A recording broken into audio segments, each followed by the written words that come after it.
Happy New Year a month ago. Yeah, we're into 2024 now, but it's not too late, hopefully, for me to look back at my favourite films from 2023. Now, it should be clear, I live in Ireland. Sometimes we don't get those big fancy American films until much later, but I also saw some films early thanks to some film festivals. So these are 10 films I most definitely saw and enjoyed in 2023. Let's get started with number 10. Every year at Barton Academy, students, faculty, and staff depart the campus for a 2-week winter break. But there are always an unfortunate few who have nowhere to go for the holidays. They're known as the holdovers. A film that will no doubt be a kind of an all-Christmas film for those yearning for something different around the holidays. This movie, I'm so glad I got to see it before Christmas, because if you lived in Ireland and other parts of the world, you didn't get it till January, so thank you, Cork Film Festival. Alexander Payne's latest is kind of a slice of life with a real tinge of sadness to it, but also some sweetness. And I got a real kick out of the performances, especially. They were amazing across the board. Davine Joy Randolph really, really nailing it. Dominic Sessa, who was an amazing find. And Paul Giamatti giving probably the best performance of his career. I mean, the movie made me nostalgic for a time I've never been in, and it felt so real. It felt like a film from that era. Aside from that, it's like it has such a sense of place and characters. I mean, the characters felt really authentic, so much so that watching them grow and develop was even more satisfying. And you could probably say it's a little bit cliche and predictable, but that didn't bother me as I laughed and cried to this film. Okay, I didn't cry, but it was still a really good film. Sir, I don't understand. That's glaringly apparent. I can't fail this class. Oh, don't sell yourself short, Mr. Coates. I truly believe that you can. Hello. Hi. Saw you looking at me from the street.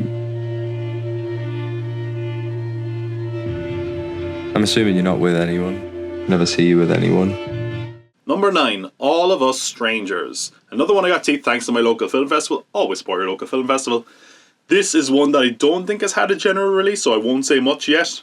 And also, I honestly think you should preserve that experience, because I knew next to nothing going in to see this film, and I think my experience was all the better for it. But I should say my experience was that at first it wasn't really grabbing me. But eventually it got its hooks into me, and by the end I was kind of a conflicted emotional mess, like the film intended. And a large part of that is the amazing performances of Andrew Scott and Paul Mescal, who just are so likeable, but also quite, damaged, and they give such empathetic performances that it really starts to touch you. It's a film that in many ways is quite simple, but it has such massive universal depth to it. It's a meditation on grief and trauma and how kind of our lives growing up can impact our future. And yeah, don't we all feel that? So yeah, this was one for me that I think I'm excited to see the discourse on. But if you have not seen this film, I would go in and see it blind, because I think that's how it's going to cut deep, like it did with me. Enough so that it got to my number 9. You and me together into the world. I've decided I want you to join my secret club. If you want to be in the club, then you have to wear a bra. Oh. You think you need one?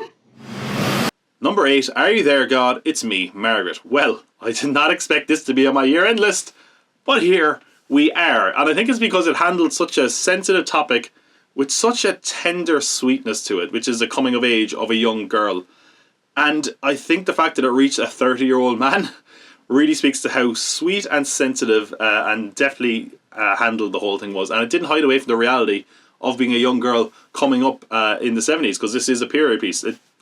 That's not a joke. And, I think it's obviously based on a book by Judy Blume. It's a seminal novel, but I thought it was very well adapted and directed by Kelly Freeman Craig. I loved the soundtrack. I thought the film looked really good, but of course the performances are what really nailed this for me. I loved 3 generations of women. Kathy Bates as the grandmother was absolutely delightful. Rachel McAdams did a great job as the mother, who's trying her best, and like all mothers, sometimes they mean well and it doesn't go well, especially when you're dealing with someone who's nearly a teenager. And that near teenager, Margaret, of course, is played by Abby Ryder Fortson, who, well, look, she's been around a while, but I think here she totally proves she's not a child star, she is just a star. She was so great as a character of Margaret. And yeah, this feels like one that could be so impactful for the upcoming generation of women. But honestly, whether you're a teenage girl or a 30-year-old man, anyone who sees this could get something out of it, because it's a fantastic film. Are you there, God? It's me, Margaret. Being Spider-Man is a sacrifice. You have a choice between saving one person and saving every world. Number 7, Spider-Man Across the Spider-Verse. I did not think there was a chance they could top the last film, but with a more ambitious story, more experimental animation, and some really inspired ideas, they actually managed to. And they probably sacrificed the simplicity of that first film in its story, but this told a story that had a much bigger scope and somehow felt not fully up itself and unmuddled, and that was a real triumph. Aside from that, it feels like all the other multiversal films are watching these and being like, so that's what we should be doing, because it feels like these Spider-Verse films are really showing the other films it's lunch, you know? I should address the elephant in the room, which is the crunch, which really is inexcusable and a shame because it mars what's otherwise a real fantastic film. But if you'll put that aside, there's a film that looks amazing, sounds spectacular, and in general is just a win across the board. Now please make that cliffhanger ending worth the wait. And yes, we can wait. Don't torture your animators. Everyone keeps telling me how my story is supposed to go. Nah, I'm gonna do my own thing.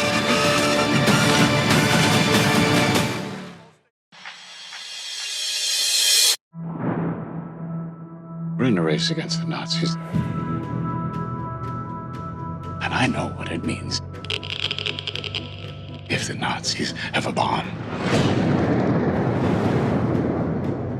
I think in many ways this is Nolan's most mature film to date, in that it feels like he actually addressed some of his criticisms and at least moved away from some of his pitfalls. Not all of them. His female characters are still a little bit And I know some people have issues with the runtime and the last act. Personally, I found the runtime to not be overbearing, and I thought the last act was actually where it got the most interesting for me. Like, I know the guy made the bomb. I was more interested in seeing the fallout. Hey, pun intended. But I feel like the film's really excelled when it comes to getting to know the man who made this deadly weapon and the results of his actions. And I think they did a fantastic job doing that. And we even got a kind of a real-life twist that you could not have scripted better. And of course, that final crushing line was amazing, even though I felt Nolan was being maybe a little bit too clever for his own good. But yeah, I think the sound was a lot better than a lot of Nolan films. I thought the performances and the visuals were amazing. Of course, have to talk about Robert Downey Jr., who gave a career best performance, and Cillian Murphy, who as always just crushed it. Yeah, it's absolutely one of the best films of the year. Work here will ensure a peace mankind has never seen.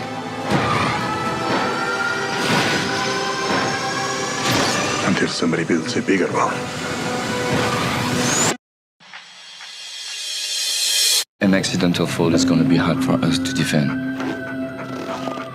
That's why there's an investigation for a more suspicious death, because you were the only person there.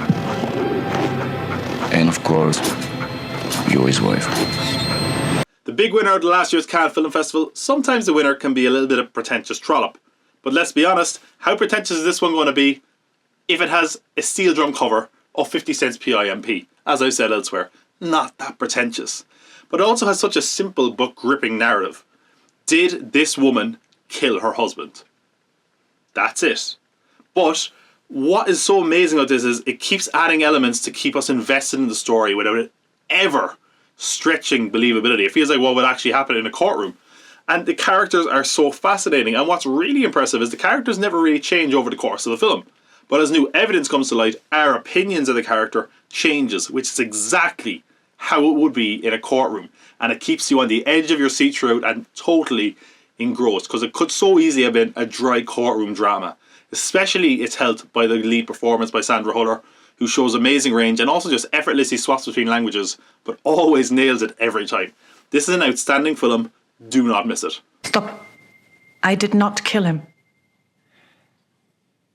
That's not the point. Here at home, there's been another big demonstration against Clause 28, which seeks to stop councils from promoting homosexuality. I've been saying this is a good idea for years. Young people have such vulnerable minds. This is a film I have not heard anyone talk about, and it's such a shame because I thought it was excellent. I love when a movie can bring me to a time and place I wasn't super knowledgeable about, and this brought me to 80s Britain at a time where there was staunch anti-LGBT legislation. And that really weighs on our lead character, who is a lesbian, and it causes her to make some real questionable choices because of her fears and anxieties and affect the rest of the community. And I love when we have a character that's not likeable. because it's interesting watching them grow and evolve over the course of the film. It's a joy to watch in this case, especially with this amazing performance by Rosie McEwen, who is just outstanding in the film.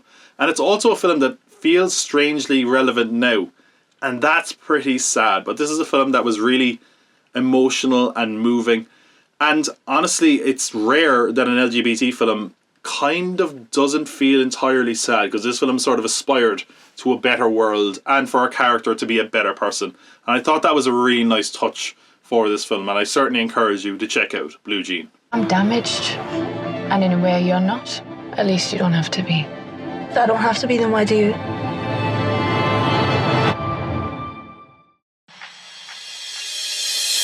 What a good story this is.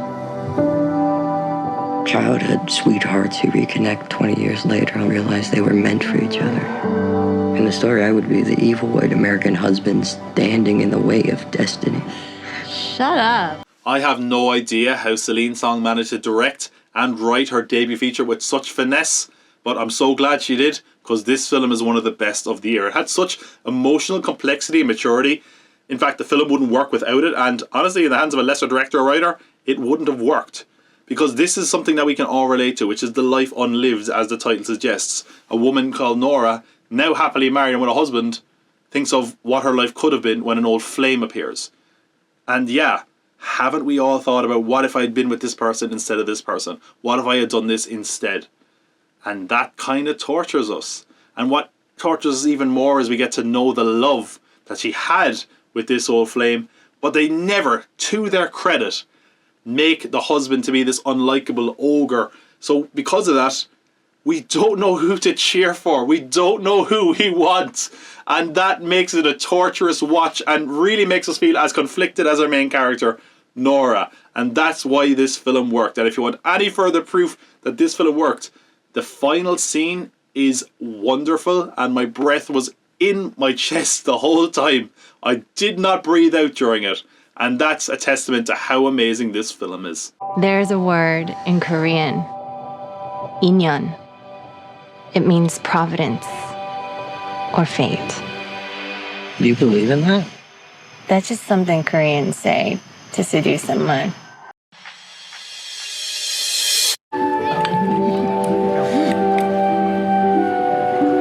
Est-ce que je peux poser une question? Est-ce que vous êtes ensemble? Mais pourquoi tu dis ça? Parce que c'est des temps de couple, enfin je sais pas. Bah on s'est rapprochés parce qu'on est meilleurs. Sûr et certain. If there's a movie that broke my heart last year, it's probably close. Belgium's nomination for Best International Feature at the Oscars, without saying too much, this essentially tells the story of two boys who were incredibly close, and then, because of some playground teasing, they kind of get driven apart, and the decisions, because of that, change both of their lives forever. It has some amazing child performances, and it has such a raw and emotional beating heart that it's impossible not to be affected by it. I don't know what else to say, because I don't want to give too much away, because I feel like if you're in the right state of mind, you should definitely watch it, but it's probably going to break you. I saw this at the start of the year, and it hasn't left my head since. And yeah, it's probably the closest I came to crying in cinemas last year.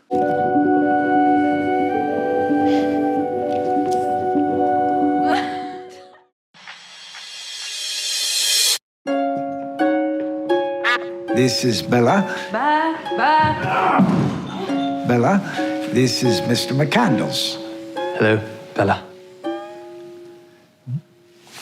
My favourite film of the year definitely isn't going to be for everyone, but I loved Yorgos Lanthimos' latest film, which was strange, surreal, bawdy and brilliant Frankenstein tribute act that it was. It's weird, man, but I also think it has a sort of an understated beauty and interesting kind of philosophy and statement to make about life.